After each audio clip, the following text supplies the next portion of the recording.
चलिए हम आज आप लोग को अपना ब्लड बैंक दिखाते हैं। हम आपको ब्लड बैंक में हम लोग आते हैं। आज 14 अप्रैल है और भीमराव अंबेडकर साहब की जयंती है, तो आज के दिन हम लोग ने अपना ब्लड बैंक की स्टार्ट किया है। तो हम एक एक करके आपको ब्लड बैंक का टूर कराते हैं। आइए आप लोग यहाँ पे। तो ब्लड बैंक में यहाँ से इशू काउंटर हो जाता है। यहाँ से हम लोग ब्लड किसी को इशू कर देते हैं अगर किसी को चाहिए तब, और अगर कोई ब्लड डोनेट करने आए तो हम लोग यहाँ पर ये रूम आ जाता है हम लोग का medical examination and registration room. Hello sir. Hello sir. तो यहाँ पर हम लोग जो भी डोनेट करने आएगा सर, यहाँ पे उनका सबसे पहले सर हम लोग यहाँ पे रजिस्ट्रेशन करते हैं सर, और उसके बाद बीपी वगैरह नाप लेते हैं, मेडिकल एग्जामिनेशन थॉरोली करते हैं सर। हाँ। क्या वो देने ब्लड डोनेट करने लायक है कि नहीं। अच्छा अच्छा। उसके बाद ही हम लोग सर आगे प्रोसीड करते हैं। तो यहाँ जब फिर पता चल जाएगा कि ब्लड डोनेट करने लायक फिट है एकदम, बीपी सी ठीक है, हीमोग्लोबिन ठीक है, सब चीज, तभी आगे प्रोसीड करें। हाँ, बीमारी नहीं है कोई, तभी जाके हम लोग उसे प्रोसीड करें इस रूम में सर। ठीक है, थैंक यू सर। तो अब हम लोग इस रूम में आ जाएंगे डोनेट करने के लिए। यहाँ ब्लड डोनेशन रूम, रक्तदान कक्ष यहाँ पर। हेलो सर, नमस्ते। नमस्ते सर। तो ये एरिया जो है इसमें हम लोग ब्लड को डोनेट करेंगे यहाँ पे।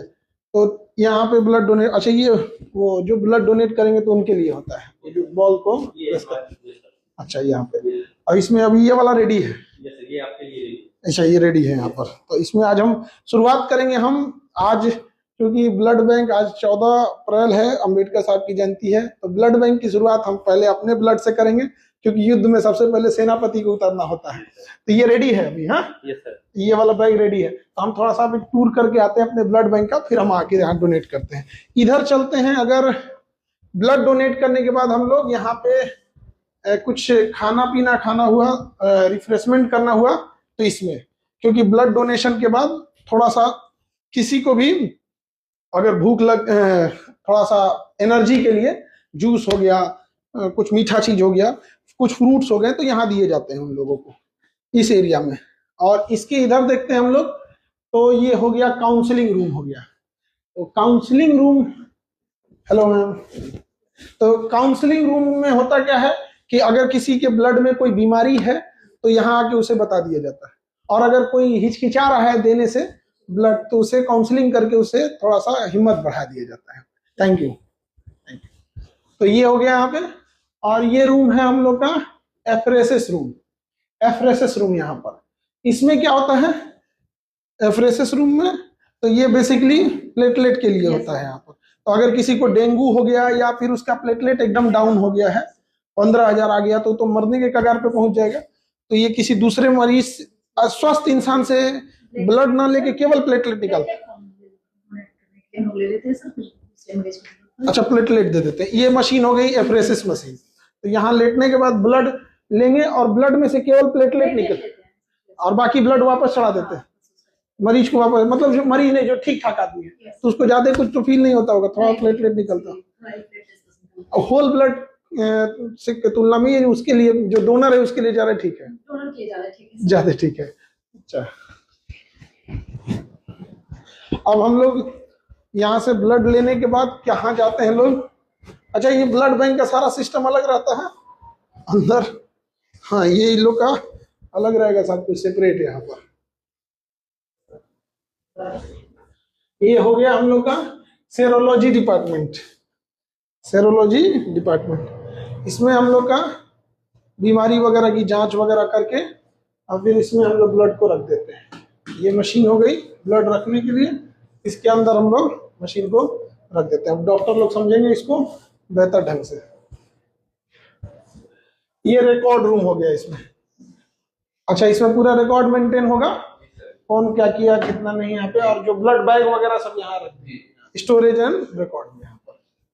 और ये सबसे इम्पोर्टेंट चीज टीटीआई रूम। कोई भी बड़ी बीमारी वगैरह तो नहीं है ब्लड में, उसकी यहाँ पे जांच होगी। यहाँ पर ये पूरा प्रॉपर इस मशीन से जांच होगी। अच्छा उसका डिजिटल डेटा इससे रख लेंगे हम लोग। अच्छा डिजिटल डाटा रखने के लिए काम आएगा यहाँ पर, और बाकी इसे मैनुअल के भी काम करेगा, डिजिटल भी काम कर देगा। ठीक है। अब ये रूम है स्टोरेज एंड कंपोनेंट प्रिपरेशन। यहाँ पे एक ब्लड से हम लोग क्या क्या दूसरी चीजें बना सकते हैं, तो इसमें डबल गेट रखना होता है ताकि कोई ना जा सके यहाँ पर। अभी हम लोग क्योंकि अब ये स्टार्टिंग अब होने जा रहा है, तो शायद अब इसके बाद आना मुश्किल हो या अभी बड़ा प्रोटोकॉल फॉलो करना पड़े, तो सबसे पहले हम लोग फर्स्ट गेट को खोलते हैं, और फर्स्ट गेट खोलने के बाद उसके बाद हम लोग को यहाँ सेकेंड गेट खोलना होता है। अब तब हम लोग इसके अंदर आते हैं, और अंदर आने के बाद इसके अंदर फिर पूरी चीजें प्रिपरेशन की जाती हैं। यहाँ पर अलग अलग चीजें तैयार होंगी। यहाँ पर इसमें अब अलग अलग, किसी को कोई ब्लड का कंपोनेंट चाहिए, किसी को क्रायोप्रेसिपिटेट चाहिए।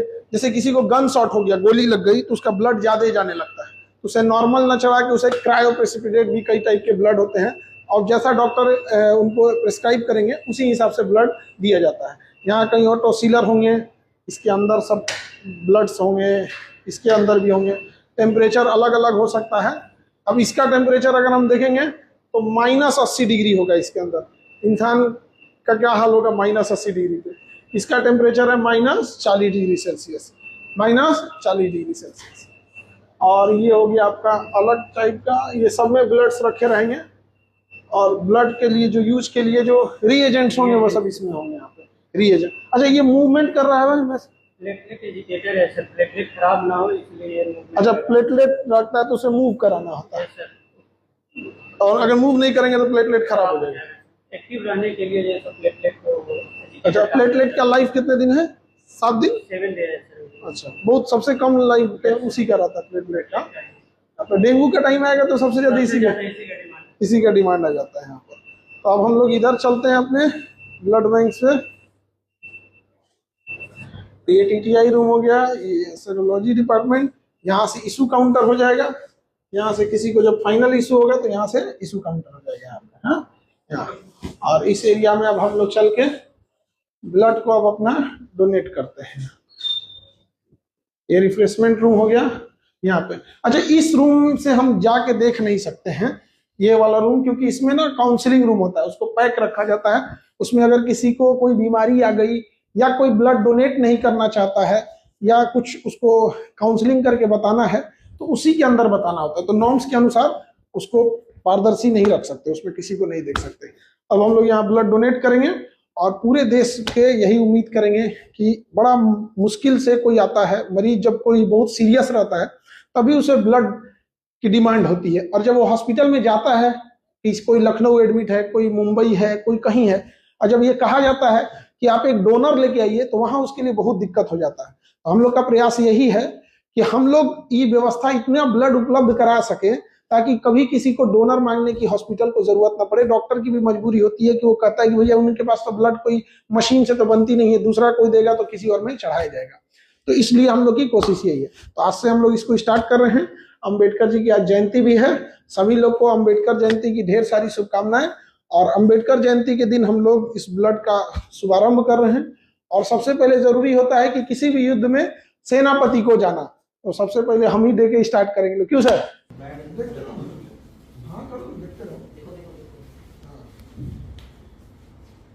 देखिए, ब्लड बैंक, ब्लड डोनेट करने वाले लोग को एक बात बोलते हैं कि आप ब्लड दीजिएगा ना, आपको कुछ भी फील नहीं होगा।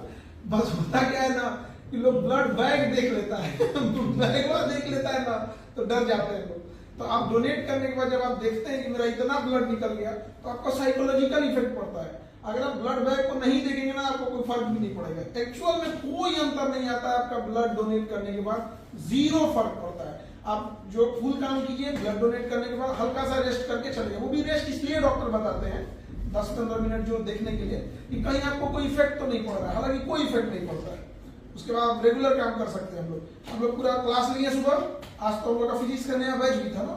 हाँ, तो आज क्लास भी लिए पूरा। हम लोग क्लास लेने के बाद हम लोग पूरा तरह से यहाँ आए, ब्लड बैंक स्टार्ट किए और आज ब्लड भी दिए। और ये ब्लड डोनेट करने के बाद हमको लगता है इन लोग का हो गया तो अपना निकाल लेंगे लोग अपना जो निकालना होगा तो। और उसके बाद ब्लड डोनेट करने के बाद जाके अपना पूरा जो क्लास रेगुलर क्लास रहता है क्लास ले लेंगे हम लोग। कोई दिक्कत नहीं आएगा किसी चीज में। तो आप लोग भी अब आएंगे, आप डोनेट कर